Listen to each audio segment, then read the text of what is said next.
స్వయం ఉపాధితోనే మహిళా సాధికారిత సాధ్యమని ప్రముఖ న్యాయవాది లైన్ డాక్టర్ బి స్వరూపరాణి స్పష్టం చేశారు. Amaravati road Sri beauty parlour ఆధ్వర్యంలో సమ్మర్ బ్యూటీషియన్ కోర్సు పూర్తి చేసుకున్న మహిళలకు సర్టిఫికెట్ల పంపిణీ కార్యక్రమం గుంటూరులో జరిగింది. ఈ కార్యక్రమంలో ఆమె ముఖ్య అతిథిగా హాజరయ్యారు. బ్యూటీ పార్లర్ నిర్వాహకురాలు ఉప్పులూరి పార్వతీదేవి ఆధ్వర్యంలో శిక్షణ పూర్తి చేసుకున్న మహిళలకు ఆమె శుభాకాంక్షలు తెలిపారు. ఈ మేరకు విజయోత్సవ కేకును కట్ చేసి వారితో ఆనందాన్ని పంచుకున్నారు. ఈ సందర్భంగా స్వరూపరాణి మీడియాతో మాట్లాడుతూ, మారుతున్న కాలంలో బ్యూటీషియన్ కోర్సు చేసిన వారికి మంచి ఉపాధి అవకాశాలు లభిస్తాయన్నారు. వృత్తి నైపుణ్యం కలిగిన వారికి దేశ విదేశాల్లో పుష్కలంగా ఉపాధి అవకాశాలు ఉన్నాయని వెల్లడించారు.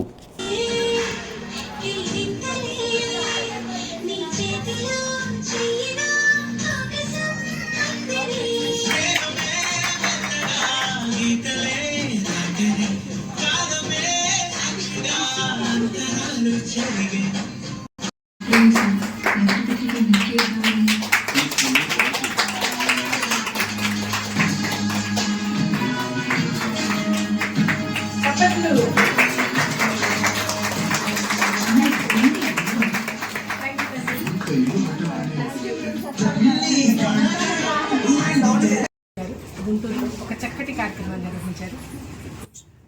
దీనిలో స్పెషల్గా మనం ఈరోజు చెప్పుకునేది ఏంటంటే, ఇంట్లో పనులు చేసుకునే లేడీస్ అంటే ఎప్పుడు కూడా బయటకు వచ్చి ఎటువంటి ఉద్యోగం కానీ ఏ విధమైన ఆదాయం కానీ లేనటువంటి లేడీస్ చాలా మంది దీంట్లో ఇంట్రెస్ట్ చూపించి వాళ్ళందరూ కూడా బ్యూటీ కోర్స్ని నేర్చుకుని దాంట్లో ఆ కోర్సులో ఒక సర్టిఫికేషన్ కూడా పొందడం జరిగింది. సో జనరల్గా లేడీస్ అంటే తొందరగా ఉద్యోగం చేయడానికి బయటకు రావడానికి చాలా భయపడతా ఉంటారు, వర్కింగ్ ఉమెన్ కాని వాళ్ళు. కానీ ఇక్కడ నేను చూసిన వాళ్ళలో చాలా మంది ఎప్పుడు కూడా బయటికి రాని పిల్లలు ఉన్నారు. వాళ్ళు కూడా ఎంతో ఇంట్రెస్ట్గా ఈ సమ్మర్ కోర్స్ కంప్లీట్ చేసి ఈ సర్టిఫికేషన్ అనేది పొందడం జరిగింది. వాళ్ళందరిలో ఉత్సాహం చూస్తుంటే వీళ్ళు ఇక్కడతో ఆగరు. డెఫినెట్గా వీళ్ళు అందరూ కూడా పార్లర్ స్టార్ట్ చేసి వీళ్ళందరూ ట్రైనీస్గా ఇప్పుడు చేసినా కూడా వాళ్ళు ట్రైనర్స్ అయ్యి మిగతా అందరికీ కూడా ట్రైనింగ్ ఇచ్చి ఒక మంచి ఉమెన్ కింద ప్రూవ్ చేసుకుంటారని, డెఫినెట్గా వీళ్ళందరూ కూడా భావితరంలో మంచి పెద్ద పెద్ద పార్లర్స్ పెట్టుకుని అందరికీ ఆదర్శంగా నిలుస్తారని ఆశిస్తున్నాను. It's very good opportunity for me also. నా పేరు కొడుకుని అడిగొస్తుంది. ఇంకా నా వల్ల ఒక నలుగురు బయటికి రావాలని నేను ఇంతమందికి నేర్పించాను. ఇంతమందిలో కనీసం నలుగురన్నా నాలాగా అవుతారని నేను ఎక్స్పెక్ట్ చేస్తున్నాను. ఇలా ఇంట్లోనే ఉంటూ ఏమి చేయలేని లేడీస్ని ఇలా తీసుకొచ్చి వాళ్ళకు వాళ్ళు ఏదైనా చేసుకునేలాగా ఒక ఇన్వెస్ట్మెంట్ అనేది వాళ్ళు చేసుకునేలాగా నేను తీర్చిదిద్దాలని నాకు ఒక డ్రీము. ఫస్ట్ టైం ఒక స్టెప్ ముందుకు వేశాను. అది సక్సెస్ అయ్యిందని నేను అనుకుంటున్నాను. కానీ ఆ సక్సెస్ మా స్టూడెంట్సే చెప్పాలి. Thank you. ఎప్పుడు కూడా ఇంట్లోనే ఉండిపోతూ ఆ రైస్ దగ్గర, కర్రీస్ దగ్గర, ఆ పనుల దగ్గర అంటూ మా లైఫ్ అంతా కూడా అక్కడే ఆపేసుకున్నాము. మేడం పెట్టిన ఒక నిజంగా ఆలోచన మా భవిష్యత్తుకి చాలా మంచి మార్గదర్శకత్వం అయింది.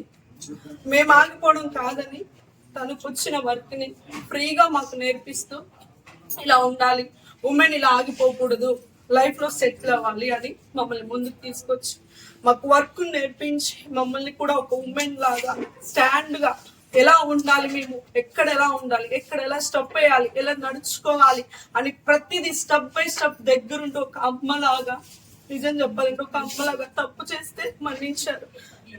మేము ఏది చేసినా దగ్గరుండి మాకు ఇలా ఉండాలి, మాకు ఇలా నేర్చుకోవాలి, ఇదిరా ఇలా వర్క్ అనేది ఇలా చేయాలని ఆ ఫ్యాషన్ లో మాకంతా కూడా క్లియర్ గా దగ్గరుండి చూపిస్తాం. చాలా ధైర్యపరిచారండి. నిజంగా మేడం గురించి మాటల్లో చెప్పలేను, చాలా ఉంది మాట్లాడాలని. కానీ చాలా చాలా చాలా thank you so much ma'am. మమ్మల్ని ఇలా బయటకు తీసుకొచ్చి ఇలాగే మేము ఆగిపోకూడదని మాకంటూ ఒక మార్గాన్ని చూపించినందుకు ఎప్పుడు మీ రుణం తీర్చుకుంటాము, ఎప్పుడు మర్చిపోము. మీరు చేసిన ఈ బాటని ఇక్కడితో ఆకుండా మీరైతే మమ్మల్ని ఎలా తీర్చిదిద్దారో మేము ప్రామిస్ చేస్తున్నాం. ఐ ప్రామిసింగ్ మీరు మమ్మల్ని ఎలా మీలాగా దిద్దారో మాలాగా కొంతమందిని మేము కూడా తీసుకొస్తామని మీకు ప్రామిస్ చేస్తున్నాము. ఈ అవకాశం ఇచ్చినందుకు థ్యాంక్ యూ సో మచ్.